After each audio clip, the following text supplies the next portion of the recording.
First of all, talk a little bit. I know there was a little controversy over the calls against Brent in the first half. What was your take on especially on the second yellow card that got him disqualified? Yeah, obviously, the first yellow card, he pulled on his jersey a little bit, and that, that's called fairly often, and so we don't argue with that. Although you see that happen 50 times a game, but so I didn't argue too much on that. But the other ones, he said it was for persistent infringement, so a lot of fouls.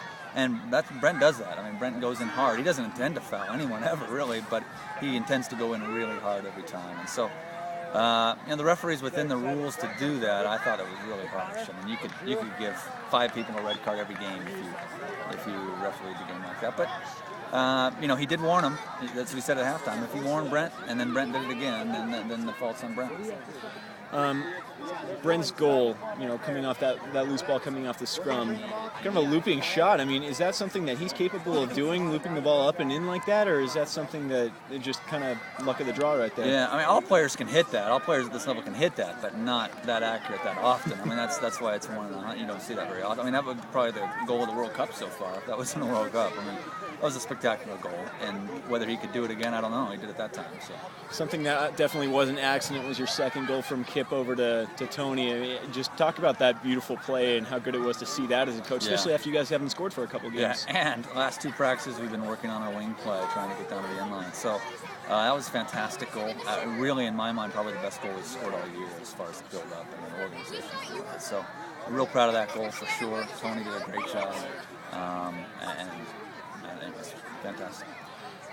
Injuries, concerns, what all you guys kind of consider and take in going into tomorrow's game against the top team in the division? Yeah, well, playing without Brent tomorrow is going to be really difficult. Brent's our main ball winner, so that'll be a challenge. Kip cramped up there at the end. He played 90 minutes, so playing back to back. Normally we feel good about those chances, but I think we're pretty tired now. We'll see how we bounce back, but. I still like our chances, but maybe not as much as I did an hour ago. Fair enough. Coach, thanks for your time. Congrats on the win. Thank you. Yeah. What does it mean to get the second win of the year and first at home? Yeah, well, it was nice. I certainly felt like we deserved to win tonight. And I think it meant a lot to the guys because we played well but not had the results. And it's nice to get the result and to deserve to win as well. So hopefully it's something we can build on. Have you come to expect a certain type of athleticism from Brian Black each game? It seems like he makes a couple of plays that always stand out. Yeah. Tonight he was just consistently good. There's nothing that he had to do that was fantastic. But balls come in and it's just so secure in his hands. You don't even. I mean, really, a shot comes and once I see the flight of it, I look away now. I mean, it's just it feels like it's automatic. So Brian's certainly keeping us in games and doing his part. Describe, I guess, what you saw in the Kip to Tony goal.